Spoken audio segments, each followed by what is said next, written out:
Quando eu comecei a escutar do IBS, isso foi em 2017, comecei a escutar as primeiras palestras, o Eurico foi no congresso do IBET, fazer a primeira explanação ali, 40 minutos, comecei a escutar os vídeos da FGV e tal.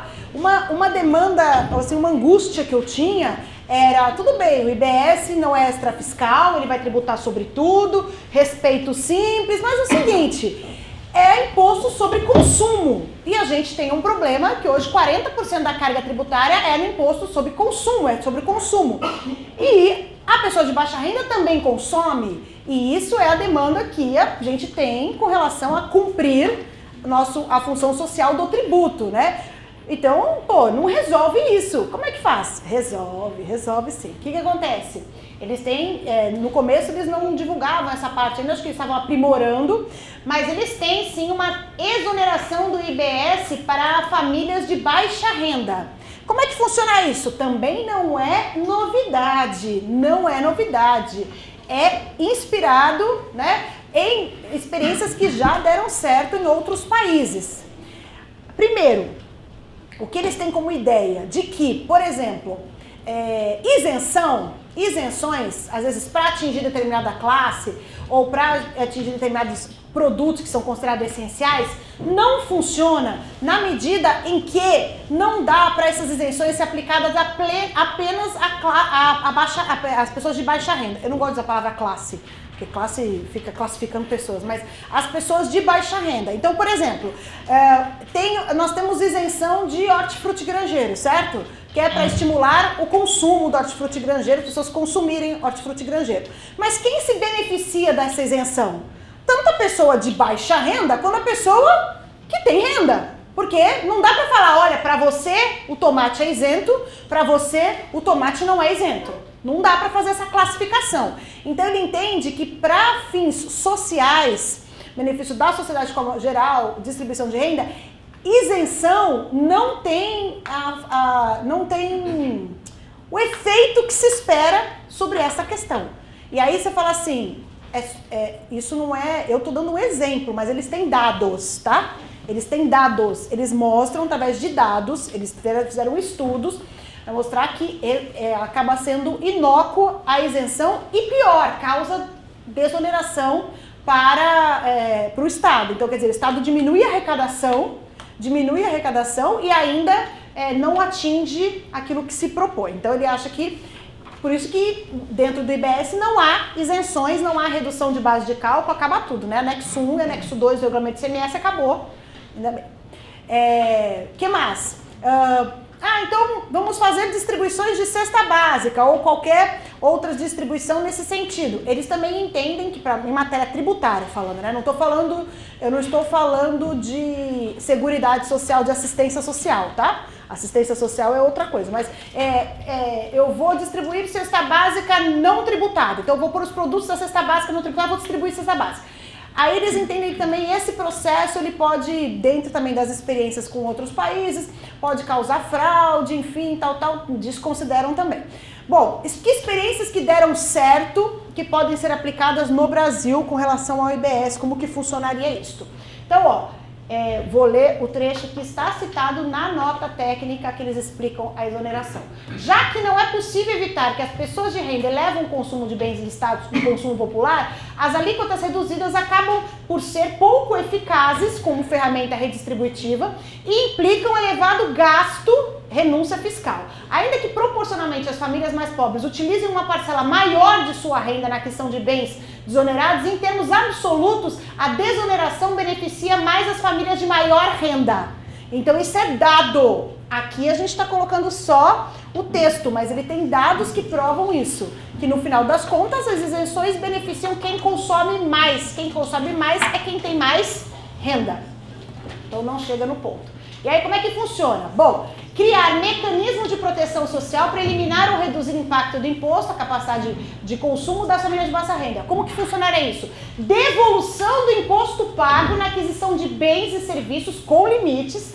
Trata-se de um alívio financeiro para os mais necessitados. Novamente, já implementado em outros países e já deu certo. Como que faz? A pessoa vai utilizar, na verdade, vai se utilizar cadastros que já temos, então criaria-se um cadastro único de programas sociais. Ah, mas isso é muito difícil? Não, nós temos tecnologias para isso, inclusive poderíamos utilizar, estou falando como eles, tá, gente? É o que eles entendem. Poderia utilizar, inclusive, o cadastro do Bolsa Família, que já é um cadastro bastante grande, com os dados da Receita Federal de CPF para cruzar as informações e levantar eventuais distorções. Então, criaria um cadastro único de programas sociais, aproveitando a experiência e dados da Receita Federal e de outros programas sociais, tal como o Bolsa Família, e criaria um cartão social. O que é esse cartão social? A pessoa vai passar no caixa de supermercado, ela vai ter lá o tributo incidente sobre o produto que ela comprar, normalmente, só que neste cartão ela vai dizer o CPF dela, como a gente tem o CPF na nota, então ela vai dizer o CPF dela, e aí o valor do IBS, de acordo com a renda dela, que vai ter uma classificação, ela vai receber de volta nesse cartão social. Deu pra entender? Sim. Pois bem, como se fosse um cartão de crédito, por assim, né? Então eu passei no supermercado, comprei um copo d'água, tem lá tantos por cento de IBS nesse copo d'água, sou família de baixa renda, cadastrada, eu vou receber esse imposto de volta, através do meu CPF, tá gerando polêmica, eu tô sentindo, né? Através do meu CPF, nesse cartão social. Por que no cartão social e não numa conta bancária?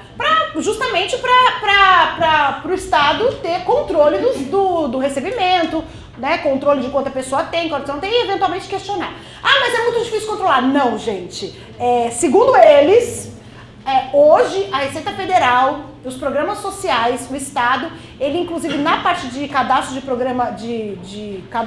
programas sociais, segundo eles, é muito eficiente. Claro que tem problema, gente. Tem problema, tem sempre um que diz que não tem renda, que morreu e na verdade, né, o cara morreu e ainda diz que está vivo. Sempre tem, mas isso também é um problema mundial. Sempre vai ter a distorção, mas a distorção não pode conduzir à regra, né? Porque tem uma distorção de 5%, a gente não pode invalidar todo um outro cadastro que é positivo, né? Então, utilizando essa experiência, eles percebem que, na verdade, a porcentagem de erro que teria com isso é pouca e o controle no cartão seria eficiente para, eventualmente, levantar fraudes que poderiam, sim, ter, obviamente, né?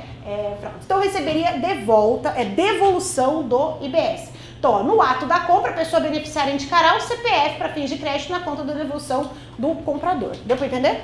Sim? Então, teria que ter esse cadastro de pessoa de baixa renda, ele vai ter uma classificação. Você pode ter a desoneração de 100%, pode ter desoneração de 50%, de 20%, enfim. E também é algo que precisa ser regulamentado por lei complementar. Essa parte aqui está na emenda constitucional. Agora, os detalhes de qual a renda, de como que seria isso, se é 100%, se é 50%, se é 30%, se é 20%, aí precisa de lei complementar. Mas essa é a forma de atingir a função social do tributo, né? A função social do tributo, que é realmente distribuição de renda e diminuir essa questão que a gente tem muito séria hoje, que é a tributação sobre consumo. E isso também não é opinião, atenção, preste atenção.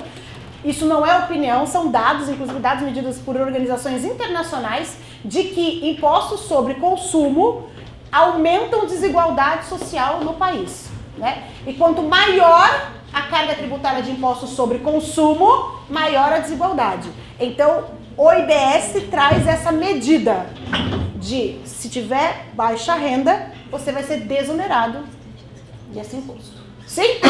Tudo bem? Para entender, um exemplo, né? Eu tirei esse exemplo esse exemplo é do professor Eurico. Ele fez isso numa palestra da FGV. Então, por exemplo, por que por exemplo ainda? Porque a gente não tem essa alíquota. A alíquota, cada estado vai fixar a sua, certo? Mas eles sugerem, pelos cálculos feitos, pelos estudos feitos, essa alíquota seria uma alíquota que não haveria perda de arrecadação dentro desse prazo de 10 anos, depois dentro desse prazo de 50 anos, todo esse estudo feito, essa é uma alíquota que seria, que atenderia esses requisitos. Então, imagina que você foi lá numa loja X e comprou um celular, um iPhone. E aí o professor, ele utiliza um iPhone de 10 mil, não sei onde ele comprou esse iPhone. 10 mil reais um iPhone, não sei aonde que ele comprou esse iPhone. Eu tô achando que é um iPhone que não foi lançado ainda. Não é possível uma coisa dessa, custa 10 mil reais um iPhone. Custa 10 mil reais um iPhone? Acho que o mais caro custa, gente.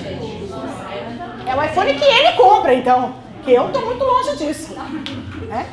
Mas, estou utilizando o exemplo dele, compra um iPhone de 10 mil reais, você imagina, e aí você vai ter o IBS incidido sobre o iPhone. Por quê? Porque o iPhone é uma mercadoria. Se eu tivesse prestado um serviço de 10 mil reais, incidiria IBS, porque é um serviço, certo?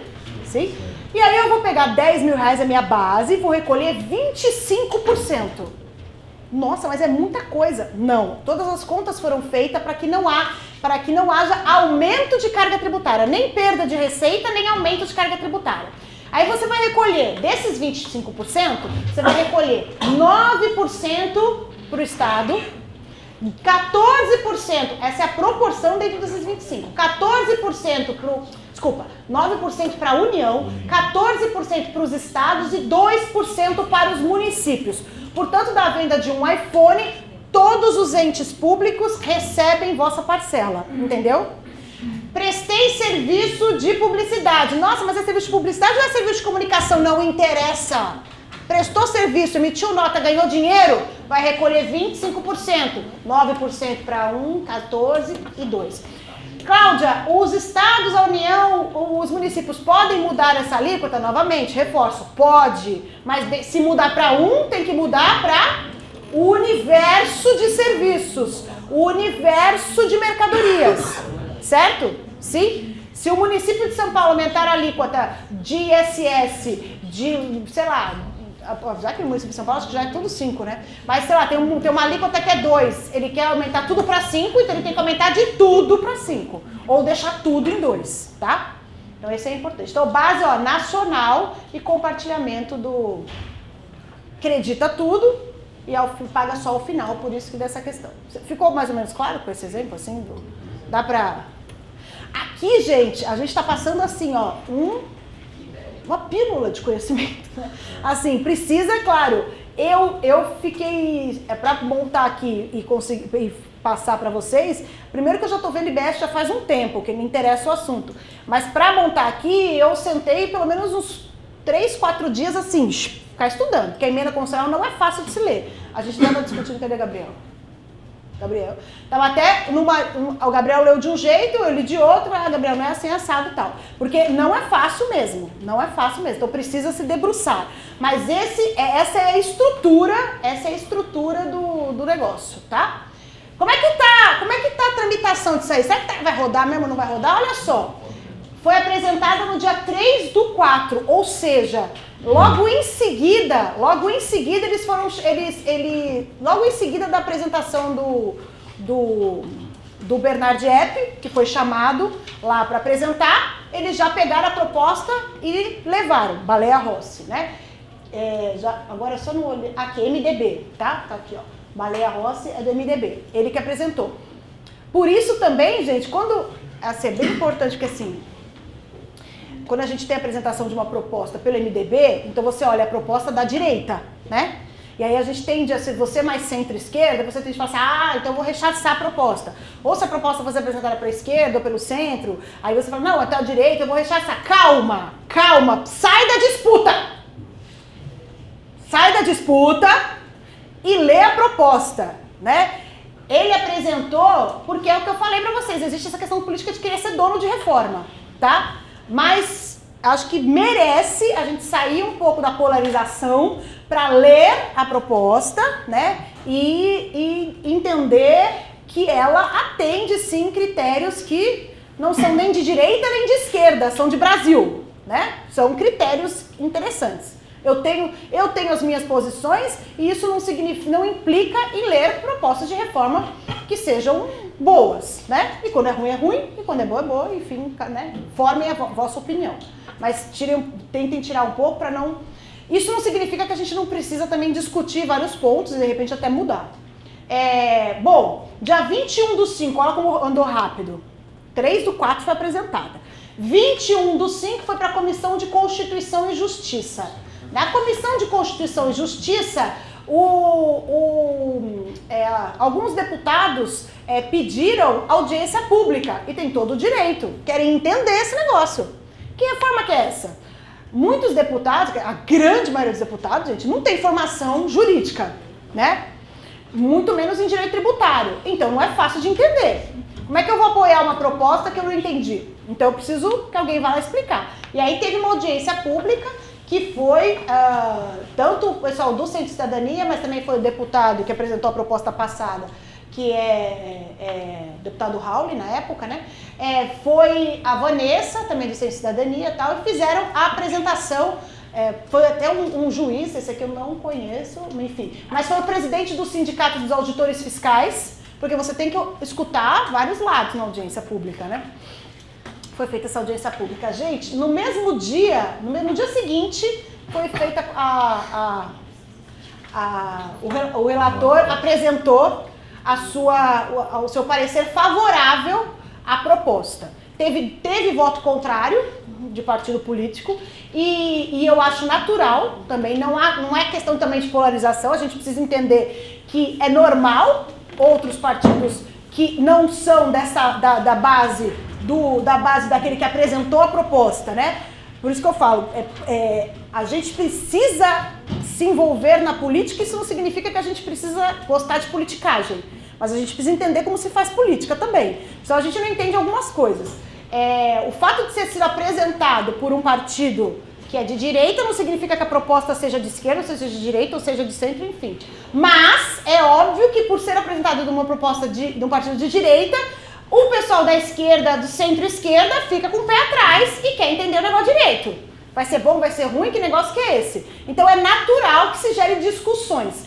E aí, de novo, uma das preocupações que eles têm é a questão das destinações. Por isso que provavelmente vai ter outros debates aí sobre esse ponto para esclarecer, sob pena deles não conseguirem o apoio do pessoal centro-esquerda, que é importante para a aprovação da reforma. Então, provavelmente, esse trabalho deles, do CECIF, lá imagino eu, no Congresso, que deve continuar para convencimento desses partidos que estão na dúvida tal, e que é natural que esteja. A Comissão de Constituição e Justiça, então, já deu parecer favorável, né? Então, aprovado o parecer, quem foi voto contra foi o deputado Ivan Valente e Talíria Petroni, ambos são do PSOL, que precisam entender ali mais as questões, enfim, tal. Isso não impediu o parecer favorável, agora caminha para a comissão especial. A comissão especial continua os debates e ela é mais técnica. Porque a Comissão de Constituição e Justiça, ela vai olhar a constitucionalidade do projeto. Fere a Constituição? Se ferir a Constituição, não passa. Tem que modificar até deixar de ferir. Não feriu a Constituição, tem parecer favorável. Isso não significa que seja bom ainda, porque precisa passar por comissões técnicas. Então o debate continua.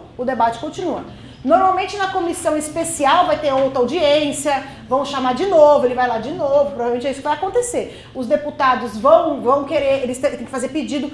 E não foi só o deputado do pessoal que pediu audiência pública. Esqueci o nome dela. Mas o sobrenome não fica fácil, porque é a Garotinho. É a filha do Garotinho. Clarissa Garotinho também pediu audiência pública, também para entender melhor o projeto. Então não foi só um pedido só de um lado. Tudo isso estou falando para vocês entenderem como que é o trâmite político também. Não só legislativo, mas como político, né? Como isto é importante. Né? Que às vezes a gente fala, mas isso me dá nojo, gente, mas não é, tem que entender como é que é. Tem que entender, porque senão a gente não consegue saber o que vale, né? O que a gente... Afinal, isso é pra gente, né? Vai mudar a nossa vida, não é a deles, é a nossa vida, né? A deles também, porque faz parte da nação, né? Óbvio. Mas muda a nossa vida, né? Por isso que é importante esse envolvimento. Então, tá aprovado e seguiu para a comissão especial, tá? Provavelmente nessa comissão especial vai demorar mais tempo. É isso que temos. E aí eu digo para vocês que a força esteja conosco. Que é isso que eu espero, né? eu queria pôr um GIF que é dele, mas achei que estava muito pesado. Eu falei, deixa eu só pôr a carinha dele. E que seja bom para todos.